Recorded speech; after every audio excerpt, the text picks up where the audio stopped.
Alright guys, and welcome back to my channel. We do reviews on all sorts of cool products, hotels, and make money online programs. But today we're going to go ahead and do a review on my new dresser stand. I do want to say thank you to the company for sending it out for you, so let's go and actually check it out. Alright, so honestly the assembly wasn't so bad. They gave you all the tools that you need and the instructions are pretty straightforward. You're essentially just snapping everything into a metal frame and connecting the drawers. It takes maybe about an hour to an hour and a half, just depending on how careful you want to be. The build quality feels solid too, like everything fits together snugly, nothing feels cheap or wobbly while you're putting it together. The frame is metal, the top is wood, and you can tell they didn't cheap out on the material. Even during the assembly, it felt sturdy, and honestly, watching it come together kind of made me feel more confident about the piece actually lasting.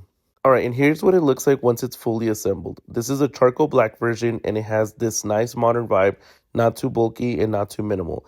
It fits perfectly in any space without taking over the room. Let's talk about the actual design. You've got 11 drawers split into different sizes. The top has 2 open shelves with built-in LEDs. Under the shelves, there's a power hub built in.